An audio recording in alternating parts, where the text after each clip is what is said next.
Charlotte, North Carolina. Love Charlotte, North Carolina. Okay. Did you ever come here and just play around with everything that the city offers? Well, I was transportation in North Carolina for 2.5 years. Wow. So I came there and got yelled at a lot about I-77. So, no, I love the whole area. I lived in Raleigh for about 5 years, and Wilmington for a couple of years. So, long time North Carolina hand. Wow. Fort Bragg for several years. So I've lived in North Carolina more of my adult life than anywhere else.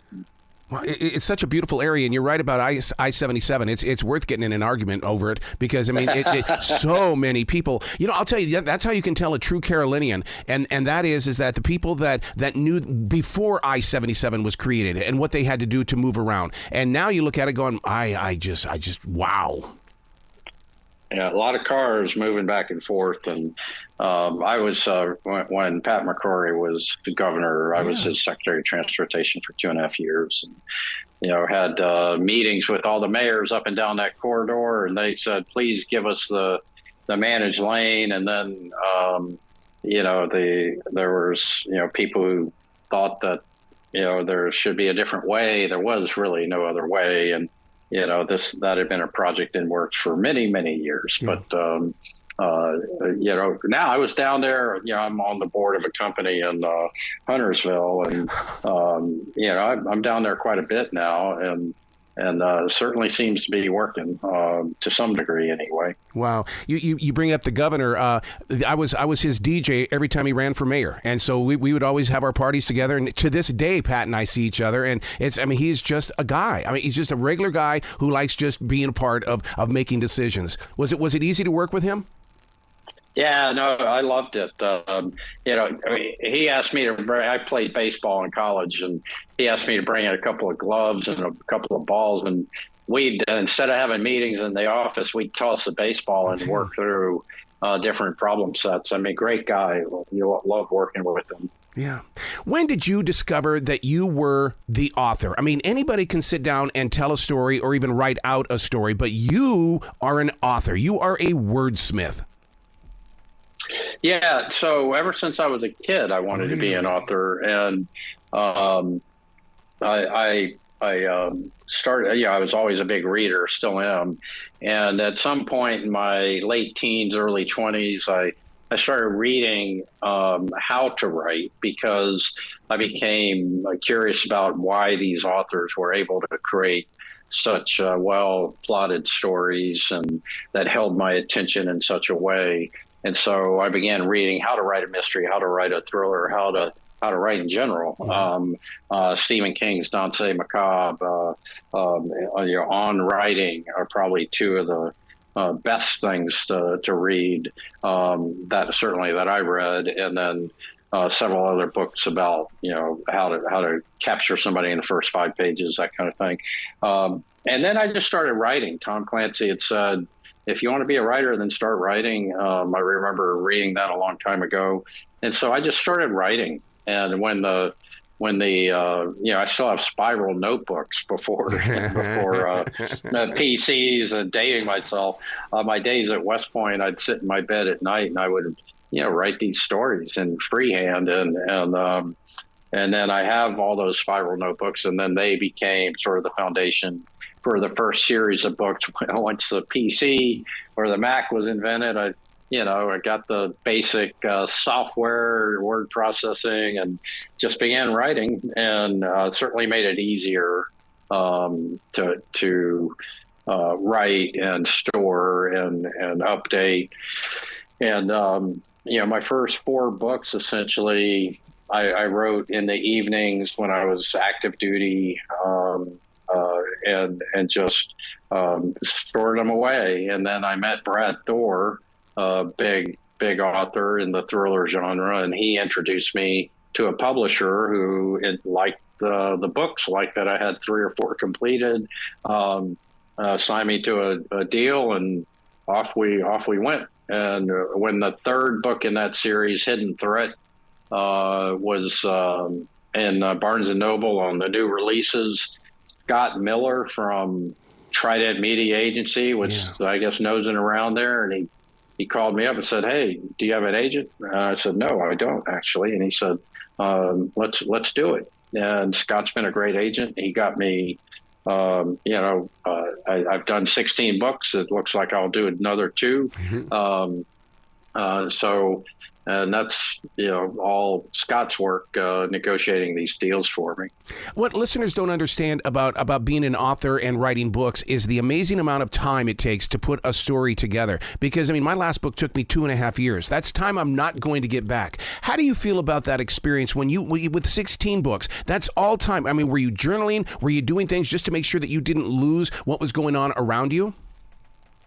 No, I think... I use a Mac, and so in that little yellow notes function, if I have a good idea, if I see something in a newspaper, I take a picture of it, and then I suck it up through my iPhone into that. And I'm a free writer. I write I just start. I have an idea, and then as the plot gels and the characters are kind of telling me what they want to do. That's so true. I then frame out a little bit of an outline. This next book I'm working on, I've done a more significant outline, but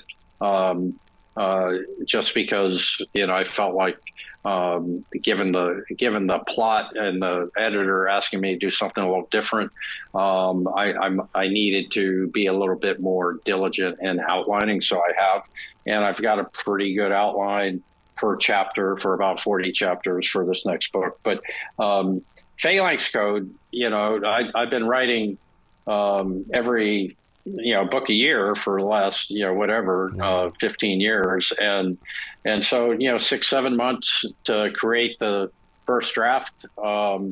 At West Point, we used to have the saying that rough draft equals final copy. That's certainly not the case, and the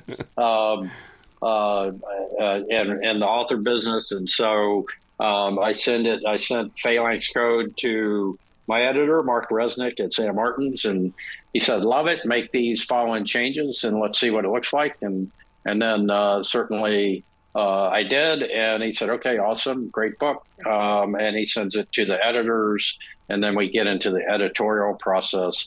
And so it's about a 12-month endeavor if you're doing one book a year. And then this time of year is crazy because today is book release day for Phalanx Code. One of the things that I learned in reading more about General Sinclair is not only it's the idea of how did this even drop into your heart, because you're talking about being a free writer. He's a free agent and he plays by his own rules, but then you've got this Phalanx assassin squad that puts him in the game. Garrett Sinclair and the team he's working with believes that it's a kill list of everybody the Phalanx Corporation is attempting to kill. And so the best cryptologists in the world can't break it. And so Sinclair goes on a mission to uncover what it's all about himself. And that's where, we get into the international travel and intrigue, and the fun and games take place, as they say in the script writing business. And it's you got carnivores wanting to control data and work with governments to put their jackboot on your neck, and then you've got Elon Musk-ish trying to protect free speech and so forth. And so it's a struggle between those two, and certainly the narrative drive takes its own path there, and it's a fun read. It's already getting great reviews on Goodreads and Amazon. Garrett's been with you since 2021, so you really know this character inside and out. Yeah, and he's actually been with me longer than that, because my Jake Mahegan novels, all 6 of them, where I called him something different, but it's the same guy. I just didn't want there to be any issues, but because I thought I might be continuing the one series. But anyway, He's been the commander of these special missions for 9 books now, 6 in the Mahegan series, where he's just a cameo guy. And he was always the guy that would show up at the end of the book and snatch Jake away from his new love interest and make him go on a different mission. And so he's kind of a hard ass in that regard. And Mahegan and he had a love-hate relationship, but Jake makes a big comeback in this. I kept getting all these emails from my readers saying, bring Mahegan back. And so I talked to my editor, and he said, yeah, go for it. And so Jake has a central role in this story, as does the entire universe of people. It was fun from my Jake Mahegan series, and then obviously from the Garrett Sinclair series, because it's really all the same group of people thematically. It's the same, and certainly these characters I know very, very well. Wow. Now, when you're putting these characters together, do you ever act it out away from the book so that you can get a real general reaction of what people will do, or is it all created right inside that imagination first? It's for me. It's I have the characters begin to do what they've done, and I could have plotted out something, and it happens every book, and the character it's like almost talking to me. It sounds crazy, but says, no, I'm going to do this. And so that's the beauty of writing, I think. It's there's that art to it where you can scientifically do an outline and prepare, and there's a little creativity in there, of course. But then when you're actually writing and you're letting the characters flex a little bit, that's to me the fun part. Yeah. And then you discover something new, and you have these eureka moments, you have these epiphanies that like, oh, wow, here's this. If all this was happening, then this would certainly happen, and I hadn't even thought about that, so I need to incorporate that. So, it's and the reverse happens too. I get so caught up in the story. I wrote in Direct Fire, a really, really great story in the mountains of North Carolina there, and I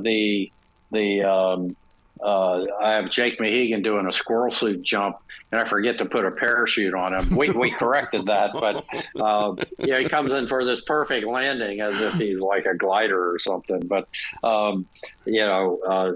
get so caught up in the moment sometimes that I forget some key aspects, and readers will let you know in a heartbeat. Oh, for sure, as they should. See, this is every bit the reason why when I go to schools to talk with students, that I realize that teachers really want them to read books, but I want those students also to be writers, to use their own imaginations and put it to work on a computer or just get a sheet of paper. But your passion for it is just it's very it's effective. Right. For me, the love of writing keeps me writing. Yeah. It's even though I'm being paid to do it, and I enjoy doing it.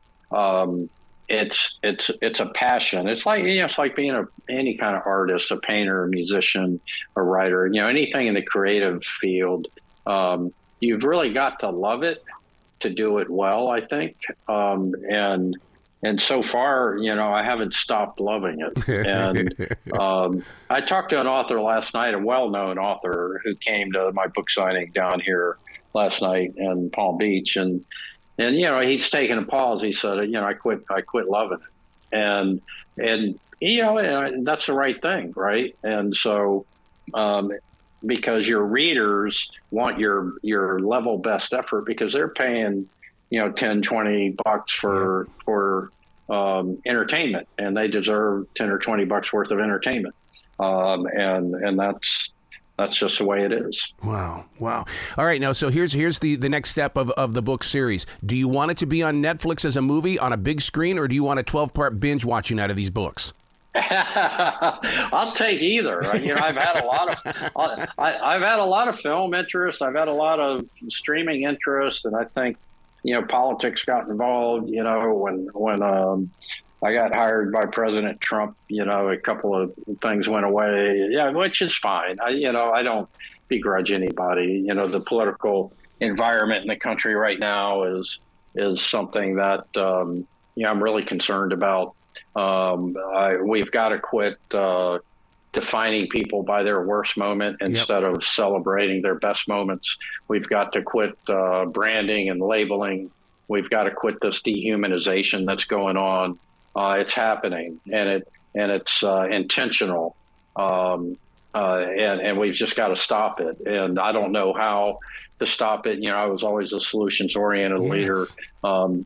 People make mistakes, and you move past that and you continue to live your life. And it's we're in a really tough spot right now, in my opinion. So I think that we can, if we could all step back and say, what are we doing? Nobody's getting out of here alive. Why aren't we all trying to, be better, do better, be better citizens to help one another?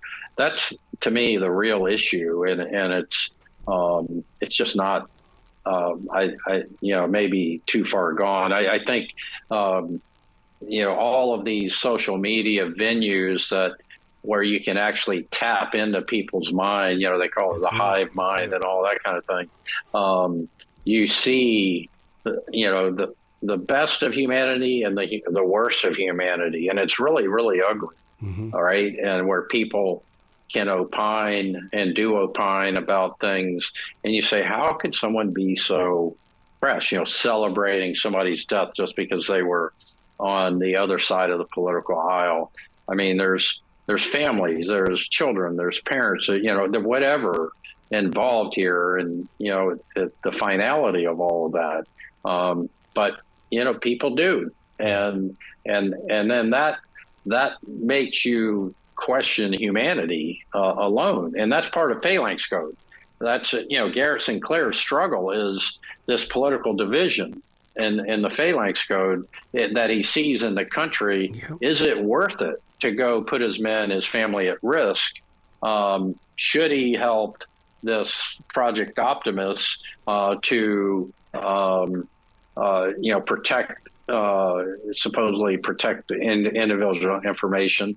What does Phalanx Corporation mean to him? And certainly there's a family secret in there with his grandfather that's involved. And so how does he reconcile that? Should he sacrifice more for an ungrateful nation, what he perceives to be an ungrateful nation? And certainly one could draw the conclusion that given, the political climate today, there's not a lot of gratitude for those young men and women that are out there serving. There's not a lot of gratitude for the law enforcement officers that are, quote unquote, being defunded. There's not a lot of gratitude for the Border Patrol officers that are being overwhelmed, on the southern border. So you could, so I tap into this culture, the pop culture, if you call it, kind of where we are today, and try to pull that in an apolitical way. I'm not prophesizing any kind of politics. I'm not telling people how to think. I'm just painting the backdrop that is out there today, and people can, get into that, or they can disagree with the backdrop. But I think I do a pretty good job of. I mean, it's indisputable that we're a very divided country. I had a conversation with someone the other day that certainly, if we had 9/11 happen today,